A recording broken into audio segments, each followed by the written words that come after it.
nosso Deus, ele faz questão de usar Isaías para trazer um pouco da mensagem da cruz do seu livro, para expressar a nós a importância que ele dá para o episódio que aqui está sendo narrado. Eu quero dizer para os irmãos que a crucificação de Jesus, a redenção que Cristo operou por nós na cruz do Calvário, não é um assunto secundário no Evangelho. Estão tratando o Evangelho como se a redenção, a crucificação e a santificação fossem assuntos secundários, como se outros aspectos da palavra de Deus fossem prioridade quando se comparados àquilo que está acontecendo aqui em Isaías 53. Mas eu quero dizer para os irmãos que o Evangelho não é um ramo, a cruz não é um ramo do Evangelho, pelo contrário, a cruz é o centro do Evangelho. Por quê? Porque foi na cruz do Calvário que a nossa redenção foi cumprida. Eu quero dizer para os irmãos que sem a centralidade dessa mensagem guardada no nosso coração, nós não vamos conseguir viver o cristianismo que Deus deseja que nós vivamos. É necessário no culto de Santa Ceia nós nos lembrarmos de como foi que tudo isso começou, como foi que esses 2000 anos de cristianismo começaram. O cristianismo não começou em uma turma de filosofia. O cristianismo não começou em uma sala de reuniões política. O cristianismo, meus queridos e amados irmãos, ele não iniciou em um ambiente pomposo. O cristianismo, ele não se iniciou em uma arena.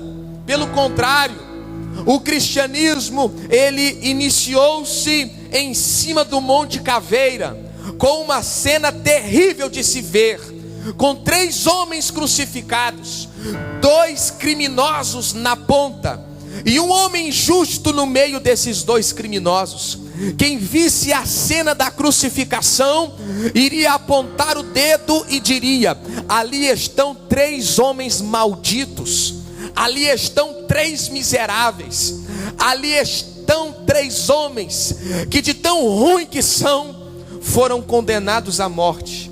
O cristianismo, segundo a Bíblia, é escândalo. É escândalo para os judeus, é escândalo para os gregos. O cristianismo é um escândalo para os gentios. Por quê? Porque ele vai começar com uma cena no mínimo difícil. O Cristo do Evangelho, o centro de toda a Bíblia, que não sou eu e nem é você, é Jesus, está humilhado em meio a 2 bandidos. Deixa eu te dizer uma coisa: Jesus morreu do jeito que ele sempre viveu, em meio a pecadores, sendo Deus, sendo santo, sendo perfeito. Ele abre mão de seu trono e ele desce a essa terra seca e vazia, com uma missão, com um propósito. Ele se submete a papai José, a mamãe Maria. Segundo alguns, o pai humano de Jesus morre quando Jesus já é um homem. A Bíblia não vai deixar esse fato esclarecido, mas segundo a tradição da igreja primitiva, Jesus assume a carpintaria de seu pai e ele trabalha. Ele é experimentado nos trabalhos, e trabalho duro, a fim de sustentar a sua família. Jesus completa 30 anos de idade. Com 30 anos de idade, ele parte rumo aos 3 anos do seu ministério itinerante terreno. Acredita-se que ele agora vai deixar a carpintaria com seus irmãos mais novos, filhos de José e Maria, e ele parte rumo ao Rio Jordão para ser batizado por João Batista. Ele é batizado por aquele que foi conhecido na Escritura como o maior profeta nascido de mulher, E a partir do momento que ele é batizado, ele parte de aldeia em aldeia, de cidade em cidade, de povoado em povoado, proclamando o arrependimento, proclamando a renúncia, proclamando o amor e, acima de tudo, proclamando a salvação que o reino de Deus trouxe para mim e para você. Quem estuda o Evangelho, quem ouve a palavra de Deus, sabe e vai se lembrar comigo que Jesus incomoda os religiosos do seu tempo.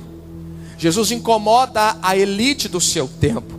Em uma reunião, depois de Jesus ter ressuscitado a Lázaro, mesmo estando morto há 4 dias, em uma reunião, os fariseus vão decretar, vão tramar, vão planejar a morte de Jesus. Mal sabiam os fariseus, os saduceus, os essênios, os principais da sinagoga, mal sabiam eles que ao tramarem a morte de Jesus, eles estavam apenas cumprindo o plano poderoso de Deus. Porque se Jesus não morre, não tem perdão para o meu pecado, nem para o seu pecado.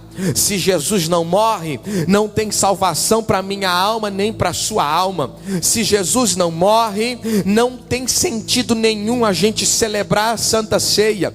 Mas quando os inimigos de Jesus planejam a sua morte, eles intentam calar a voz dele, a mensagem dele e os seus seguidores, mas inconscientemente eles cumprem o plano de Deus. 2000 anos já se passaram, os fariseus não têm mais nenhuma influência sobre a vida de ninguém, mas a milhares de quilômetros de distância do local que os fariseus moravam, na cidade de Floriano, no estado do Piauí, na nação brasileira, que naquele tempo nem descoberta ainda era, um povo está até hoje falando que Jesus é Senhor, se assentando numa mesa pela fé, porque Deus é quem continua no controle de todas as coisas, e as palavras dele nunca falharam, não falham e nunca vão falhar. Os fariseus decretam, planejam a morte de Jesus, e Jesus agora, ele continua a sua missão. Ele sobe até o monte para orar, depois de sentar na ceia com seus discípulos. Quando ele termina de orar pelos seus, quando ele termina de orar pela sua missão, ele desce o monte. Quando Jesus desce o monte, uma comitiva liderada pelo traidor Judas Iscariotes, eu vou falar sobre ele amanhã, uma comitiva liderada por Judas Iscariotes está preparada para prender a Jesus. Eles fazem uma pergunta na madrugada: quem é esse que desce o monte? Será que tu és Jesus? E quando perguntam para Jesus: tu és o Cristo? Tu és o Jesus que nós estamos procurando? Jesus dá aquela resposta bíblica, ele diz assim: eu sou. Quando ele diz eu sou, não é um homem falando, é Deus falando. Quer uma prova que é Deus falando? Ele diz eu sou. E a Bíblia diz que aqueles soldados, eles vão cair igual dominó, um após o outro, porque quem se manifestou através da expressão eu sou foi o Deus Todo-Poderoso encarnado através de Jesus. Ele é preso, ele se entrega, porque ninguém tinha condições nenhuma de prendê-lo. Ele é levado a um julgamento falso, e os acontecimentos de Isaías 53 se iniciam.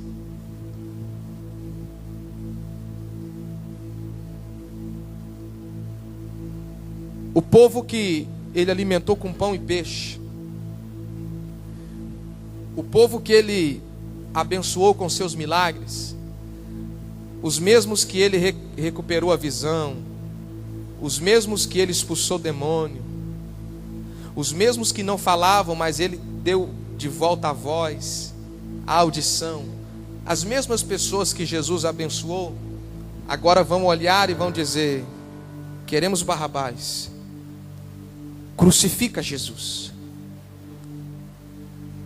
Porque eles não vão enxergar nada de bom em Jesus, nenhuma beleza eles vão ver em Jesus para o desejarem. E ele agora vai ser ferido, porque naquele momento ninguém havia dado crédito às palavras daquele homem que estava ali algemado perante uma multidão. quem deu crédito à nossa pregação e a quem se manifestou o braço do Senhor. Ele começou pequenininho, mas ele foi subindo como um renovo, pastor Francisco. O ministério dele começou modesto, mas foi crescendo, foi crescendo, foi crescendo. E depois de atingir um pico de popularidade, ele se esconde e na cena da crucificação ele está lá preso. Ele vai apanhar. Algumas sessões de 39 chibatadas mais uma, de azorrague, com um requinte de crueldade, vão arrancar de suas costas o seu couro. Ele sentiu vontade de gritar, mas ele não pode gritar, cooperador Edson, você sabe disso. Porque quem grita quando está perante o matadouro não é ovelha, é bode. E se ele grita, ele sabia que bode não arranca pecado de ninguém. Quando Jesus fora batizado, João Batista olhou e disse: eis aí o Cordeiro de Deus, que tira o pecado do mundo. E sendo cordeiro, ele sente dor, mas segura e não grita. Ele é espancado, irmão, paulada na cabeça com um pedaço de cana, tapa na cara, cuspe no rosto, mas ele não abre a sua boca. Como uma ovelha muda, ele é levado perante os seus tosqueadores. E o povo que o via dilacerado, cuspido, humilhado, ensanguentado e mudo, não vê nenhuma beleza nele.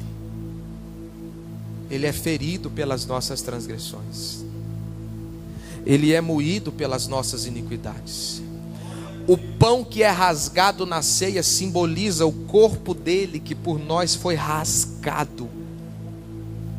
O corpo de Jesus, irmãos, começou a ser rasgado na quinta-feira de madrugada, quando ele orou e soou gotas de sangue.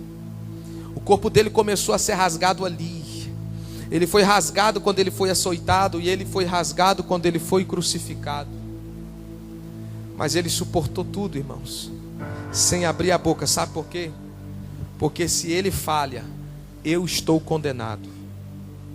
Se ele falha, você estava condenado e estava separado de Deus, mas mediante Jesus você está salvo e pode ter comunhão, koinonia, amizade com todo poderoso. Fica de pé comigo, por favor.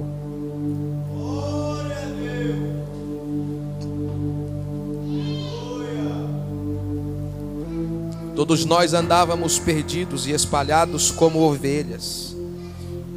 Cada um de nós seguiu o seu próprio caminho. Mas apesar disso, o Senhor faz cair sobre ele o pecado de cada um de nós. O ministério do louvor vai se preparar para louvar. Olha aqui para o pastor Tisseu. Ele está na cruz agora, irmãos. E segundo o que está muito bem explicado pelo apóstolo Paulo em Romanos, Deus do céu, escute isso, irmão, nós vamos sentar na mesa, eu preciso te lembrar isso. Deus olha para a terra, o que ele enxerga? O seu filho exposto no madeiro. Segundo a lei, maldito todo aquele que for pendurado no madeiro. E agora, irmãos, Deus vai lá na minha conta espiritual. Deus vai lá na sua conta espiritual. Olha a porta aí. E quando Deus tira o meu extrato e o seu extrato, pastor disse: mas eu não existia nesse período. Você que se engana, nesse período você já existia na mente de Deus. Ele já te conhecia, já sabia tudo que ia acontecer na sua história. E quando Deus bate o olho no meu extrato e no seu extrato espiritual, a única coisa que ele encontra é pecado, pecado, pecado, pecado, pecado, dívida, dívida, dívida, dívida, dívida. Só que quando ele olha para o extrato da conta espiritual de Jesus, a única coisa que ele encontra é justiça, justiça, justiça, santidade, santidade, santidade, perfeição, perfeição, perfeição. De um lado ele tem a minha conta e a sua conta, e o salário do pecado é a morte. Do outro lado ele tem a conta de Jesus. Ele sim tinha direito de bater no peito e dizer: eu nunca pequei. Sabe o que Deus faz? Deus pega o meu pecado, o seu pecado, e faz um saque. E Ele junta tudo e Ele deposita na conta de Jesus. O peso do nosso pecado recai sobre as costas do Filho de Deus. Aí Deus pega a justiça de Cristo, a justiça, saca da conta de Jesus e deposita na minha conta e deposita na sua conta. Mas Ele foi ferido pelas nossas transgressões e moído pelas nossas iniquidades. O castigo que nos traz a paz estava sobre Ele, e pelas suas pisaduras nós fomos sarados. Quando o nosso pecado está sobre os ombros de Jesus, aquele cujos olhos são santos e não podem contemplar o mal, se vira. Ele se sente abandonado aqui na terra. É nesse momento que Jesus dá aquele brado conhecido: Deus meu, por que me abandonaste? Não é que o pai abandonou o filho, irmão. É porque o meu pecado estava lá. O seu pecado estava lá. O pecado de seus pais estavam lá. O pecado de seus avós estava lá. O pecado de toda a humanidade, de todas as eras, estava lá. E ele foi imputado. O pai não contemplou o mal, virou o seu rosto. O filho se sentiu abandonado, se sentiu desamparado. Ele sentiu o peso dos nossos pecados, mas ele suportou.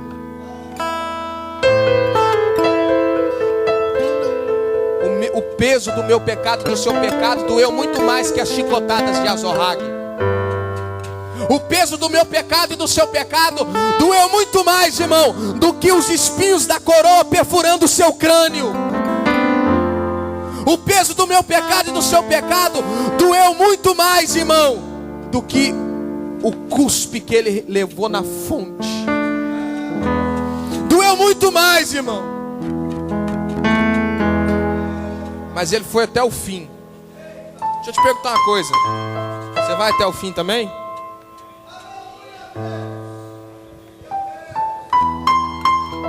Porque tem muita gente ingrata, que não tem constância, que não luta para permanecer. Só que antes dele pedir constância para nós, ele foi fiel até a morte, e morte de cruz. Daqui a 10 anos, quando a gente estiver celebrando a ceia, você ainda vai estar aqui?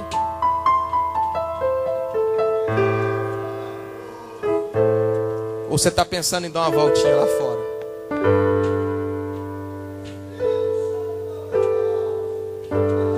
Ele pode contar com sua constância. Feche seus olhos, por favor.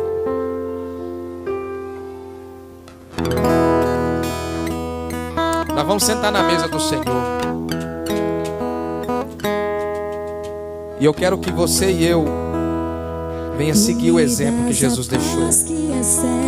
Exemplo de constância. Peça para Deus constância. Fala: Pai, eu não quero parar. Eu quero ir até o fim, Jesus. Quero ir até o fim, Jesus. Quero ir até o fim, Jesus. É você e o Espírito. E a meu respeito, eu sei que só tens pensamentos de porque Deus fiz, hoje eu posso andar sem olhar para trás. Eu não compreendo tamanha bondade que está sobre mim. Eu desconheço outro amor.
andar sem olhar para trás. Eu não compreendo tamanha bondade que está sobre mim. Eu desconheço um outro amor.